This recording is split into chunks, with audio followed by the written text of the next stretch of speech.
ದುಡಿ ಅಂದರೆ ಅದು ಶಿವಢಮರು ಅಂತ ಹೇಳ್ತೀವಿ.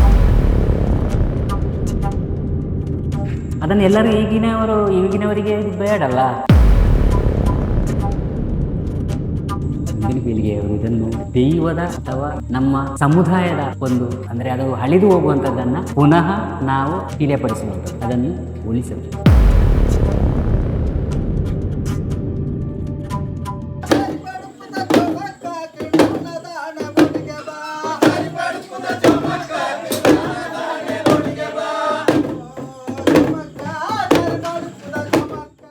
ದೈವ ನೆಲೆಯ ಮಣ್ಣು, ಅದೆಷ್ಟೋ ಆಚರಣೆ, ಆರಾಧನೆ, ಸಾಂಸ್ಕೃತಿಕ ಸೊಗಡಿನ ಈ ತುಳುನಾಡಲ್ಲಿ ತಮ್ಮ ಇತಿಹಾಸ, ಸಂಸ್ಕೃತಿಯನ್ನ ಮೌಖಿಕವಾಗಿ ಪೀಳಿಗೆಯಿಂದ ಪೀಳಿಗೆಗೆ ಕೊಂಡೊಯ್ಯೋದ್ರಲ್ಲಿ ತುಳುನಾಡಿನ ಮೂಲ ಜನಪದ ಕಲೆಗಳಲ್ಲಿ ಒಂದಾದ ಈ ದುಡಿನಲಿಕೆ ಅಥವಾ ಚುಡಿನಲಿಕೆ ಮಹತ್ವದ ಪಾತ್ರ ವಹಿಸಿದೆ. ದುಡಿನಲಿಕೆ ತುಳುನಾಡಿನ ಕೆಲವು ಸಮುದಾಯದವರು ಆಚರಿಸಿಕೊಂಡು ಬಂದಂತಹ ಸಾಂಪ್ರದಾಯಿಕ ಕಲೆ.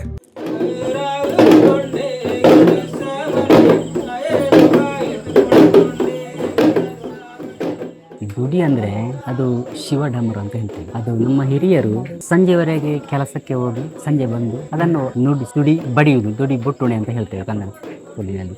ಅದನ್ನು ಬಾರಿಸಿ ಅಕ್ಕಪಕ್ಕದವರೆಲ್ಲ ಸೇರಿಸಿಕೊಂಡು ಕುಣಿತಾರೆ, ಹಾಡು ಹಾಡಿಕೊಂಡು ಕುಣಿಯುವುದು. ಈ ಹಾಡು ಏನೆಂದರೆ ಅದು ಪ್ರಾಕೃತಿಕವಾದ ಪಕ್ಷಿಗಳು, ಪ್ರಾಣಿಗಳು ಇದರ ಬಗ್ಗೆ ಪದ್ಯ ಹೆಣೆದು ಅದನ್ನು ಹಾಡಿ ಇದನ್ನು ತುಳಿ ಬಾರಿಸುತ್ತಾ ಕುಣಿಯುತ್ತಾರೆ.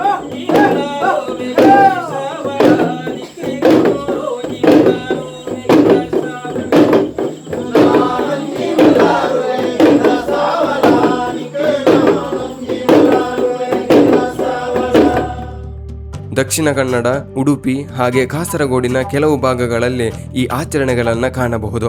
ಹಿಂದಿನ ಕಾಲದಲ್ಲಿ ಬೆಳಗ್ಗೆಯಿಂದ ಸಂಜೆ ತನಕ ಕೆಲಸ ಮಾಡಿ ಸಂಜೆ ಹೊತ್ತಿಗೆ ಹೊಟ್ಟೆಗೆ ಹಿಟ್ಟಿಗೂ ಕಷ್ಟ ಇದ್ದ ಸಂದರ್ಭ ಮನಸ್ಸಿಗೆ ಮತ್ತೆ ದೇಹಕ್ಕೆ ನೆಮ್ಮದಿಗೋಸ್ಕರ ತಮ್ಮ ಪೂರ್ವಜರು ಕಲಿಸಿದ್ದ ಕಟ್ಟುಪಾಡುವಿನ ನುಡಿಗಳನ್ನು, ತಮ್ಮ ಸುತ್ತಲಿನ ಪ್ರಕೃತಿ, ಪ್ರಾಣಿ ಪಕ್ಷಿಗಳನ್ನು, ಸುತ್ತಲಿನ ಆಗು ಹೋಗುಗಳನ್ನು ಹಾಡಿನ ಮುಖಾಂತರ ದುಡಿ ಎಂಬ ವಾದ್ಯದೊಂದಿಗೆ ನಲಿಕೆ ಅಂದರೆ ನೃತ್ಯ ಮಾಡಿ ಅಂದಿನ ಬೇಜಾರು, ದೇಹಕ್ಕಾದ ಆಯಾಸನ್ನ ಈ ಥರದಲ್ಲಿ ದೂರ ಮಾಡ್ತಾ ಇದ್ರಂತೆ.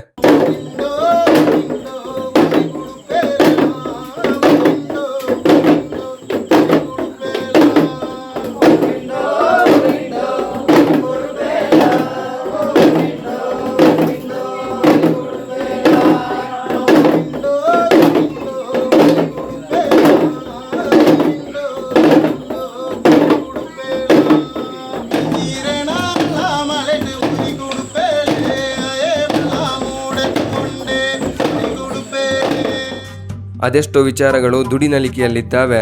ಆದರೆ ಈ ಕಾಲಘಟ್ಟಕ್ಕಾಗುವಾಗ ಆಧುನೀಕರಣವೆಂಬ ನೆಪದಲ್ಲಿ ಅದೆಷ್ಟೋ ಆಚರಣೆಗಳನ್ನು ನಮ್ಮ ಪೀಳಿಗೆ ಮರೆತುಕೊಂಡು ಬಂದದ್ದು ಕಹಿ ಸತ್ಯ ಕೂಡ. ದುಡಿನಲಿಕೆ ಮನಸ್ಸಿಗೆ ಎಷ್ಟು ಉಲ್ಲಾಸ ಕೊಡ್ತದೆ, ಹಾಗೆ ಅದರಿಂದ ಹೊರಬರುವಂಥ ಧ್ವನಿಯಿಂದ ಮೆದುಳಿನ ನರಗಳು ಕೂಡ ಚುರುಕಾಗ್ತದೆ ಅಂತ ವೈದ್ಯಕೀಯ ವಿಭಾಗಗಳು ಕೂಡ ಒಪ್ಪಿಕೊಂಡಿದ್ದಾವೆ. ಈ ಸಂದರ್ಭದಲ್ಲಿ ಅಳಿವಿನಂಚಿಗೆ ಹೋಗ್ತಾ ಇದ್ದ ಈ ಕಲೆಯನ್ನ ನಮ್ಮ ಮುಂದಿನ ಪೀಳಿಗೆಗೂ ಇದು ಉಳಿಬೇಕು, ನಮ್ಮ ಸಂಸ್ಕೃತಿಯನ್ನ ಬೆಳೆಸಬೇಕು ಅನ್ನುವ ದೃಷ್ಟಿಯಲ್ಲಿ ಜನಪದ ಕಾರ್ಯಕ್ರಮಗಳು, ಆ ಸಮುದಾಯದ ಮದುವೆ ಸಮಾರಂಭಗಳು ಹಾಗೆ ಇನ್ನಿತರ ಕಡೆ ದುಡಿನಲಿಕೆಯನ್ನ ಪ್ರದರ್ಶಿಸಿಕೊಂಡು ಬರುತ್ತಿರುವ ಕಾಸರಗೋಡು ಮೂಲದ ತಂಡವನ್ನ ಆ ದಿನ ಪರಿಚಯವಾದಾಗ ಖುಷಿಯಾಗಿತ್ತು. ನಾವು ಮೊಗೆರ ದುಡಿನಲಿಕಾ ತಂಡ ಬೆಳ್ಳೂರು ಅಂತೇಳಿ ಒಂದು ಸಂಘಟನೆಯನ್ನು ಮಾಡಿಕೊಂಡು ಕೆಲ ವರ್ಷಗಳಿಂದ ಇಲ್ಲಿ ನಮ್ಮ ಜಾನಪದ ಕಲೆಯಾದ ದುಡಿನಲಿಕೆಯನ್ನು ಹಿರಿಯರಿಂದ ಬಂದ ಕಲೆ ಅದನ್ನು ಮುಂದುವರಿಸುವಂತ ಒಂದು ಕಿರು ಪ್ರಯತ್ನವನ್ನು ನಾವು ಮಾಡ್ತಾ ಇದ್ದೇವೆ. 4 ವರ್ಷಗಳಿಂದ ಬೇರೆ ಬೇರೆ ಕಡೆಯಲ್ಲಿ ಕಾರ್ಯಕ್ರಮಗಳನ್ನೆಲ್ಲ ಕೊಟ್ಟು ಹೆಚ್ಚು ಜನಮನ್ನಣೆ ಗಳಿಸಿದ್ದೇವೆ. ನಮ್ಮ ದುಡಿನಲಿಕೆ ತಂಡ ಅದೆಷ್ಟು ಕಡೆಗಳಲ್ಲಿ ಹೋಗಿ ದುಡಿನಲಿಕೆಯನ್ನ ಮಾಡಿದ್ದೀವಿ. ಇದಕ್ಕೆ ಮೂಲ ಬೆನ್ನೆಲುಬಾಗಿ ನಿಂತವರು ಸತೀಶ್ ಸಾಲಿಯನ್ ನೆಲ್ಲಿಕುಂಜ ಹಾಗೂ ಅವರ ಧರ್ಮಪತ್ನಿ ಡಾಕ್ಟರ್ ಆಸಲಾತ ಚೇವರ್. ಅಂದರೆ ನಮ್ಮ ಸಂಸ್ಕೃತಿಯ ಉಳಿವಿಗಾಗಿ ಅವರು ಸತ ಪ್ರಯತ್ನವನ್ನು ಇವತ್ತು ಕೂಡ ಮಾಡುತ್ತಿದ್ದಾರೆ. ಈ ದುಡಿ ಅಂದರೆ ಎಲ್ಲರಿಗೂ ಗೊತ್ತು, ಶಾಸ್ತ್ರ ದೇವರ ಕೈಯಲ್ಲಿರುವಂತಹ ಡಮರೆ ದುಡಿ ಅಂದರೆ ನಮ್ಮ. ಹಾಗೆ ಈ ಕಾರ್ಯಕ್ರಮ ಮುಖ್ಯವಾಗಿ ಅಂದರೆ ನಾವು ಮದುವೆ ಕಾರ್ಯಕ್ರಮದಲ್ಲಿ ಇದಕ್ಕೆ ಸ್ವಲ್ಪ ಹೆಚ್ಚು ಪ್ರಾಧಾನ್ಯತೆ ಇದೆ. ಹಿಂದಿನ ಕಾಲದಲ್ಲಿ ನಮ್ಮ ಸಮುದಾಯದವರಿಗೆಲ್ಲ ಮುಹೂರ್ತ ಎನ್ನುವುದು ಇರಲಿಲ್ಲ. ಅಂದರೆ ಈಗ ಮುಹೂರ್ತ ಎಲ್ಲ ನೋಡಿ ಮದುವೆ ಕಾರ್ಯಕ್ರಮವನ್ನು ಹಮ್ಮಿಕೊಳ್ತೇವೆ. ಆದರೆ ಈ ಮುಹೂರ್ತ ಇಲ್ಲದಂಥ ಕಾಲದಲ್ಲಿ ಬರುವಂಥ ವಿಘ್ನಗಳನ್ನು ದೂರ ಮಾಡುತ್ತದೆ ಈ ದುಡಿ ವಾದನ ಎನ್ನುವಂಥ ಒಂದು ವಿಶ್ವಾಸ ನಮ್ಮ ಹಿರಿಯರಲ್ಲಿ ಇತ್ತು. ಆದ ಕಾರಣ ಹಿಂದಿನ ಕಾಲದಲ್ಲಿ ಸಾಧಾರಣ ಒಂದು 7 ದಿನಗಳವರೆಗೆ ನಮ್ಮ ಮದುವೆ ಕಾರ್ಯಕ್ರಮ ನಡೀತಿತ್ತು. ಆವಾಗೆಲ್ಲ ಈ ಚಪ್ಪರ ಏರಿಸುವಲ್ಲಿಂದ ಹಿಡಿದು ಮದುವೆ ಕಾಲದ ಸನ್ಮಾನದವರೆಗೆ ಈ ದುಡಿನಲಿಕೆಯನ್ನು ನಾವು ಮದುವೆ ಮನೆಯಲ್ಲಿ ಏರ್ಪಡಿಸಿ ಅಕ್ಕಪಕ್ಕದರೆಲ್ಲ ಸೇರಿಕೊಂಡು ದುಡಿವಾದನದೊಂದಿಗೆ ಕುಣಿಯುವುದು, ಪಾಡ್ದನ ಹೇಳುವುದು ಹೀಗೆಲ್ಲ ನಡೀತಾ ಬಂದಿತ್ತು. ಅದೇ ರೀತಿಯಾದ ಅಂತ ಕಾರ್ಯಕ್ರಮವನ್ನು ಈಗ ನಾವು ಮತ್ತೆ ಇಲ್ಲಿ ಮುಂದುವರಿಸುವಂತ ಕಿರು ಪ್ರಯತ್ನವನ್ನು ನಾವು ಮಾಡ್ತಾ ಇದ್ದೇವೆ. ಒಂದು ಸಮುದಾಯದ ಮೌಲ್ಯವು ಅದರ ಸಂಖ್ಯೆಯಿಂದ ಅಳೆಯುವುದಿಲ್ಲ, ಅದು ಉಳಿಸಿಕೊಂಡಿರುವ ಸಂಸ್ಕೃತಿಯಿಂದ ಅಳೆಯಲ್ಪಡ್ತದೆ. ಆ ಅರ್ಥದಲ್ಲಿ ದುಡಿನಲಿಕೆ ಕೇವಲ ಒಂದು ಸಮುದಾಯಕ್ಕಾಗಿ ಮಾತ್ರವಲ್ಲ, ಅದು ತುಳುನಾಡಿನ ಆತ್ಮವನ್ನ ಪೀಳಿಗೆಯಿಂದ ಪೀಳಿಗೆಗೆ ಹೊತ್ತು ಸಾಗುತ್ತಿರುವ ಜೀವಂತ ಪರಂಪರೆಯಾಗಿದೆ.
ಕಾಲ ಬದಲಾಗಿದೆ, ಜೀವನ ಬದಲಾಗಿದೆ, ಆದರೆ ದುಡಿಯ ನಾದ ಬದಲಾಗಲಿಲ್ಲ.